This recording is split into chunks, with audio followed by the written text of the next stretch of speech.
So today at our Puppy Lunch and Learn session, we are going to discuss what you need to know about puppies' first vaccines and the threat the anti-vaccine movement poses to pets. So very important topic today with Dr. Tasha Wilson at Accu Pet Vet, so please stay tuned. So if you're joining us live, go ahead and give us a thumbs up. And if you're joining us on the replay, if you can just say hello. So before we get started, I want to introduce myself. I'm Tracy Bisson. I'm the owner of It Takes a Village Pet Care. And we offer dog walking and pet care services in Barrington and surrounding communities. And I'm here with Dr. Tasha Wilson, who is a veterinarian of 15 years. She's also a certified pet acupuncturist and rehab therapist who offers alternative therapies for pain management and is the owner of Accu Pet Vet in Somersworth, where we are broadcasting live today. So if you have any questions at all, doesn't matter what side of the issue you fall on, we really want to hear from you. We'll be answering them throughout our interview, and then if we can't get to your questions today, we will respond when the replay is posted.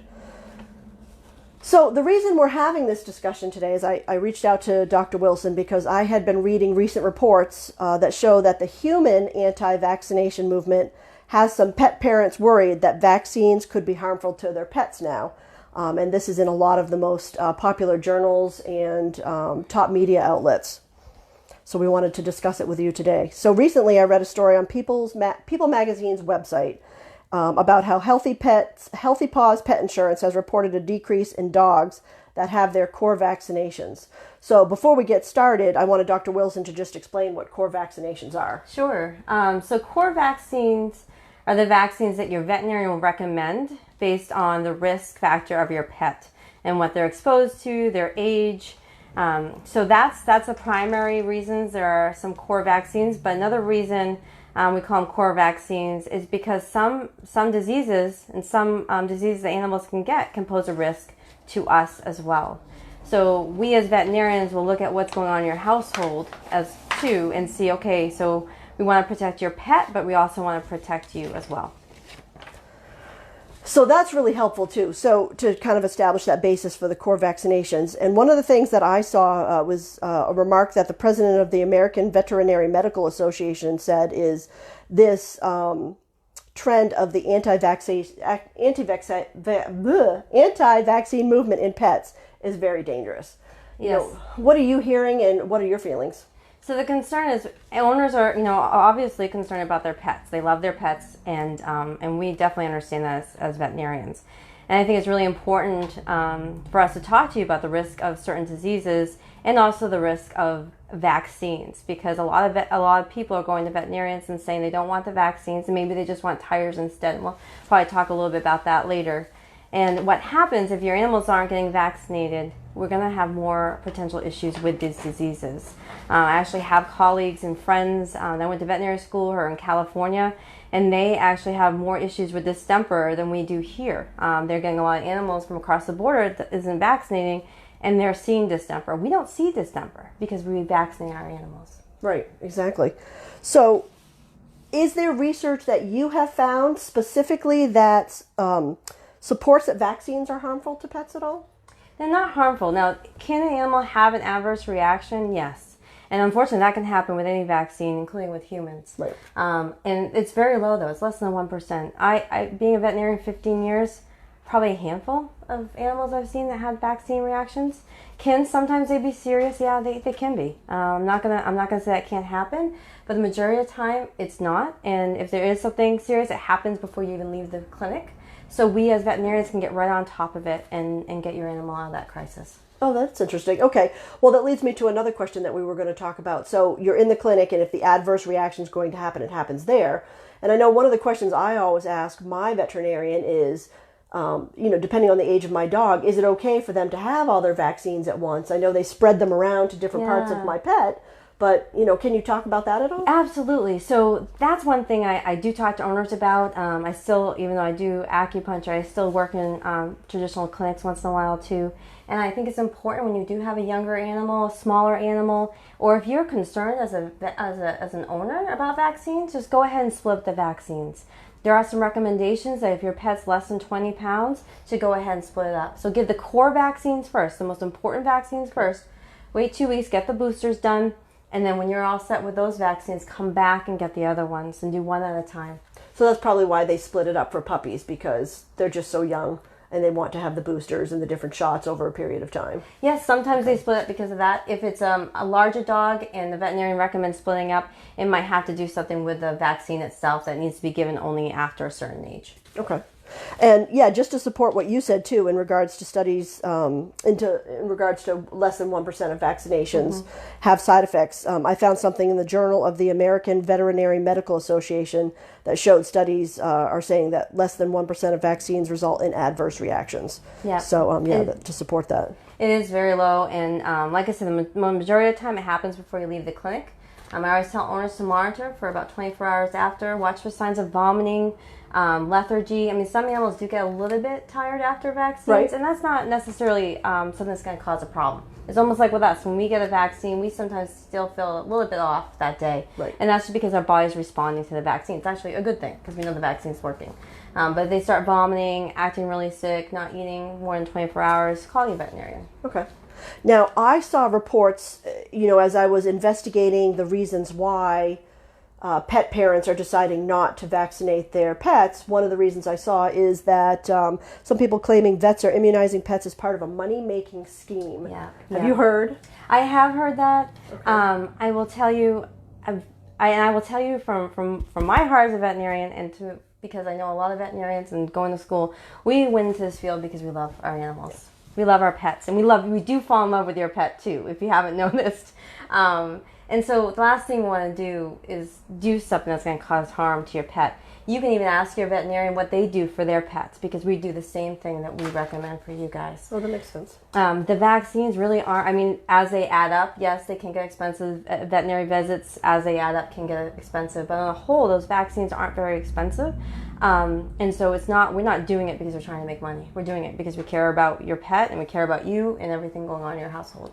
Well, I guess if you think about the low-cost and free rabies clinics that are put on in many areas, even by some of the humane societies, that's not a money-making scheme there. It's just helping pets to be healthy. And protecting them, yeah. Right. So another thing that I've heard is dog autism. Yes. Is there such a thing? And is there any validation to support that vaccines could potentially lead to dog autism? So I see that, I hear that. I don't see any description what they're saying when they say autism. There's no cases of any dogs having autism. We don't have that as a disease in animals. So I'm not sure where that's coming from.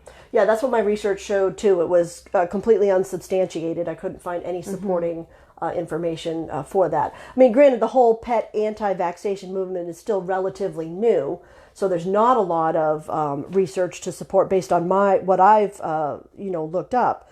But it was interesting to find that some people believe dog autism is a potential happening specifically because it's happening with humans, but not necessarily connected to vaccinations. So it's just there's a lot of gray area there that I think needs to be fleshed out by researchers.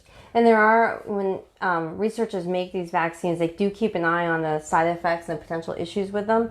And there's nothing that's equivalent to autism. Okay, interesting. Well, and I know there's going to be people who, regardless of the research or what they hear here, are going to decide that they may still not vaccinate their pets. And so there's something called titer testing. Yes. And so can you speak to what that is and what does that really prove? Absolutely. So there are certain titers available, depending on what type of diseases we're looking at. Distemper and parvovirus, which is one of the vaccines, the core vaccines that we do recommend, there is a titer available. It seems to be reasonable if owners want to do that test, which just so you know, the titer is definitely more expensive than just the vaccine, so there's extra cost in that. Okay. But because we send it to a lab, if you want to do that, you can talk to your veterinarian about it. And it does seem like that'll give us some idea about the protectiveness. It's not 100%, so it's really important for you to know that. But that is one that's been going on for a while. A lot of people have been asking for titers, and of course that's increasing recently. Yep. So that is one available. Lyme vaccine, leptospirosis vaccine, still very important. There is no titer out there that says an animal is protected from these diseases. You want to get those vaccines done if your veterinarian recommends it. Leptospirosis is the lepto vaccine I mentioned. That is something that can be fatal to your pet and also contagious to you as your family member. So that's the important thing for you to know as well. Rabies, if you really don't want to do vaccines and you're really concerned, if there's one vaccine I can tell you to get and urge you to get, it's the rabies vaccine, because that's so important for your pet. It's fatal, but it's also important for you and your family and people around you. And there is in Kansas, I believe it's Kansas State University does do titers and rabies, but there's no level that has been proven to show protectiveness and protectiveness against the rabies. Okay. So even if you get that titer done, it shows there's antibodies in the system, which means there's cells in the systems that help fights off that rabies.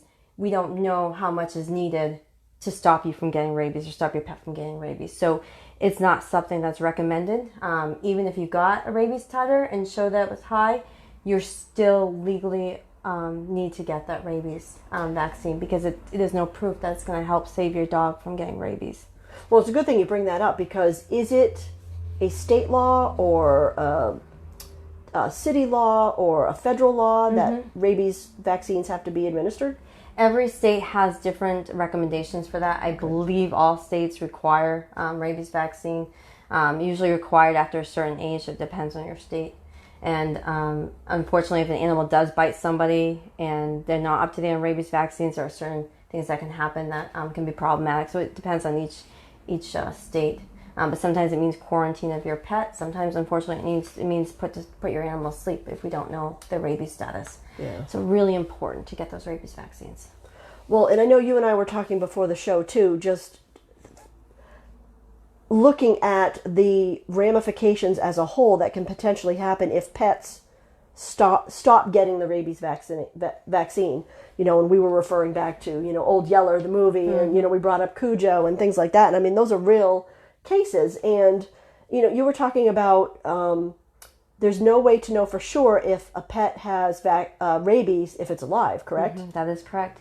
So if your animal bites somebody and we need to report that, especially if they're not up to date on rabies, what happens is they need to find out if the animal has rabies or not.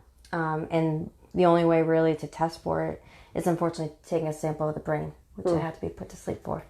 There are other options which sometimes work, where you wait 10 days, because unfortunately if an animal does have rabies and is able to infect somebody, they will die shortly after. So we do have that approach too. But it really depends on the situation, who got bit, and what their vaccination status was. Wow, I can't even imagine how detrimental that could be if people skip at least the rabies vaccine, because, you know, you think about children playing with pets and you don't know necessarily if your pet has rabies. I mean, is that traditional foaming at the mouth? Does that happen right away, or is that they could have rabies and infect someone before you'd actually see some of the customary or traditional signs? You're making a really good point. So a lot of times rabies, when they have rabies, we don't know it. Cujo is an exaggeration of what happens. Okay. So what happens? It goes through the system, their whole body, and goes into their brain, and they start showing changes in their personality. So a lot of times it can be neurologic, where they have difficulty walking. Sometimes it's temperament, where they become all of a sudden aggressive when they weren't before. Sometimes all of a sudden it looks like they had a stroke.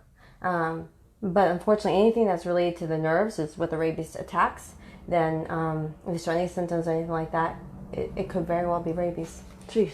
And or it could be a ton of other neurological things you just never know. And that's why it's important to have your animal vaccinated. So you can say, you know what, you don't have to worry about that. Right. Because your animal's been vaccinated. I don't know if I can remember this saying or not, but I've had friends who have been bitten, not by dogs, but, you know, maybe an animal in the woods, and they go to their doctor and ask, you know, do I need to get a shot for it, or do I potentially have rabies? And something about I wish I could remember something about I don't remember, because they were asking, do I have to have the shot? Yes, you have to have the shot, because all instances of rabies, and so not all bites cause rabies, but all cases of rabies cause death. Yes. So you get the shot regardless, because you just don't know. Yeah, absolutely. And why play around with that? I mean, if your child gets bitten or you get bitten, and you know your dog has not had the rabies vaccine, I mean, it just I mean, we could have a whole conversation about this, and it really makes me nervous that people would be, or pet owners would be considering not giving this vaccine. But let's see if we have any questions here. Okay, so we've got Monica joining us, and Ray. How are you guys? Hi, Monica. Thanks for joining us. If you guys have any questions, let us know. It's really a controversial topic that we have going on here, and I'd really love to hear from anybody who might be watching who has decided not to give their pets vaccine. I'd be really interested to get your side of the story, or if you have any other research or supporting evidence as to why you made those decisions. I know you brought some stuff here. Do you want to kind of talk about some of these visual aids? Yeah, so one thing I want to talk about is why it's important when you have a puppy to get boosters. Because what happens a lot of times when owners come in to get vaccines, they don't understand why they have to keep on getting vaccines if they already have one. Right. So I wanted to go over that a little bit with you. Let me show you this piece of paper here. If you can see this chart, I apologize, I hope this is close enough for you. But basically what I wanted to go over with you is that as your puppy comes in and gets a vaccine, it's actually there's also other things going on in the body, including what we call maternal antibodies, which are basically the antibodies from the puppy's mom that's circulating in their bloodstream. So when we give a vaccine, that vaccine actually is trying to boost up antibodies in their own system, in the puppy's own system, and it competes a little bit with the maternal, the ones from the mom that's in the puppy's system. So what ends up happening a couple weeks later, we need to reboost to get the immune system back up again in puppies. And we keep on reboosting until the mom's antibodies are out of their system, because it does leave, it doesn't stay. So that's really important to know, because a lot of times people think, well, the mom's been vaccinated, so my dog's okay. Well, it is okay for a little bit, but as the animal gets older, those antibodies go down and they're not protective anymore. So that's why we need to do some boosters. Now, when you go ahead and do boosters for your puppy, there are some recommendations to go up to 12 or 16 weeks. Really important. A lot of times by the 12-week mark, if you stop there, 50% of those dogs are not vaccinated. Because basically what happens is those antibodies that are supposed to protect those viruses go down, and then they stay down. Whereas if you give a vaccine as they're going down, you go ahead and give a vaccine, it goes back up again, and it stays up for as long as the vaccine says it's good for. Okay. So sometimes that's a year. As the animal gets older, really important to know that a lot of vaccines now go out to 3 years. I mean, we're continually doing research in this industry to make sure that we can lessen the frequency of these vaccines if we can. And so we do that. So a lot of the vaccines now are 3 years. Okay. And so if somebody has missed a vaccine, should they be worried that they need to rush to their vet and make an appointment immediately? Is there a little bit of... There is a little bit of leeway, probably about 2 weeks. Okay. Yeah, so definitely touch base with your veterinarian, because it does depend on the type of vaccine, but usually it's about a 2-week period that you have some grace period. Okay. Yeah. And I even think, too, just kind of going back on our rabies discussion, too, all of the organizations and places, I mean, even us as a pet care facility, we need proof that rabies was given. The dog walking club, we need proof that rabies has been given. Campgrounds that allow pets. Restaurants that you can bring your dog to. I mean, it's kind of the norm that everybody has their rabies vaccination. I know if you're thinking to send your dog to daycare, there's rabies, but there's also Bordetella and other, are they called noncore vaccines? Yeah, so the Bordetella, it does depend, I think, on the exposure risk of the pet and the age of the pet. I still consider Cough a core vaccine. I think it's important, especially if you're going to boarding, a lot, daycare a lot, it'd be important to get that. If you're a dog that stays home all the time, you don't have really any contact with other dogs, do you need it? Probably not, but just so you know, even when you go to their vet office, you could potentially get exposed to it. So typically rabies and distemper vaccine are the core vaccines. Lyme and leptospirosis vaccines are considered non-core currently. Like I said, leptospirosis is something that can be contagious to people, so it wouldn't surprise me at some point that changes, just because we want to make sure that we protect ourselves too. And then for dogs, I think I covered them all. There is a vaccine out there. We don't really talk about much here. It's an influenza vaccine for dogs. We don't see that around here. There are certain areas in the country where you see more of it.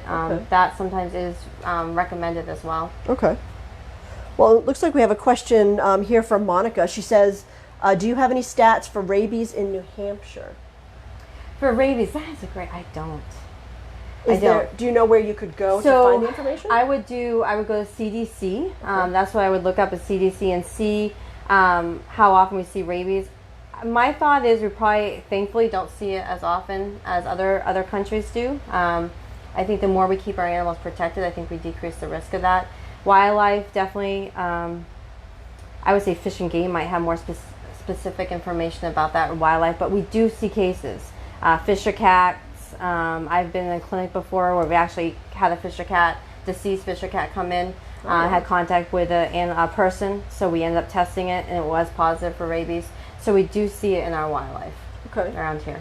Well, and I guess another question we might want to cover with that is if you suspect your pet has been bitten, whether it has a rabies vaccine or not, and you are able to capture the animal that potentially bit them, is that going to, well, it could save your pet's life if you've decided not to administer the rabies vaccine at least. It would be important somehow, and you want to be careful. So I would call animal control officer.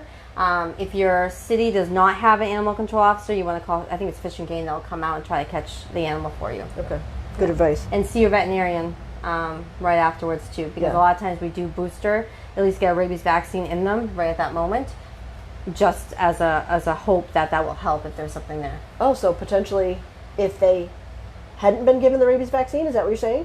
Or only the booster would work if they had initially been given the rabies vaccine? It depends, I guess, on the situation. Okay. There's actually a huge chart that guides veterinarians on how they implement that. Most of the time we do give a booster when they first come in after being bit by something, just in case it will help protect them from getting rabies. Okay, interesting. Well, and let's go back to something too that I don't think we covered that I want to go over is, you know, a lot of times I see that the same dose is given to small dogs versus larger dogs. Why is that? Yeah, so the reason that is because you have a certain amount in a vial. Let me show you the vaccine here. So you have a certain amount in a vial, and basically when you have a certain amount of vial, there are certain particles in there that you can't see. And those particles are what protects the animal from getting the virus or the bacteria. And so if I just said, well, I'm going to shake this up as much as I can and administer half and put it in this dog, and I'll get the same amount of particles that it should, when I could just take the whole thing and give it to them, most likely you're not going to get the same amount of particles. Okay. So the way I look at it is if you had a glass full of sugar and you stirred it as much as you can, you take a sip. A lot of times that first sip might not have the same amount of sugar as your second sip. Okay. And so that's the same thing with the vaccine. So we don't know. If I take half of this, I have no idea if I'm getting the full amount. The other thing to think about is if I had a whole bunch of sugar and a small amount of liquid versus a whole bunch of sugar and a large amount of liquid, it's actually, you increase the chance of reactions when you give a certain amount of sugar, and well, it's not sugar, vaccine, in a small amount of liquid. It's not diluted, it's not, it potentially could be more potent and more serious to cause a reaction. So there's a certain reason why we have so much volume with the particles in the vaccine that protects them. Interesting, okay. Let's see if we have any other questions here. All right, well, we're almost to the end. We have about another 5 minutes here. So if you do have any additional questions, feel free to post them for us. At least during this live conversation, we didn't have anybody who was on the other side of this issue. So I'll be curious to see if we have anybody who comes, you know, on the replay. But I did want to give Dr. Wilson more time to explain what she does as well here at Accu Pet Vet, and you know, allow you to kind of just learn more about this holistic area of veterinary care that she has decided to go into. So do you want to talk a little bit about that? Sure. So as she mentioned, I was a veterinarian, practicing veterinarian 15 years. I'm still a licensed veterinarian in the state of New Hampshire and Maine.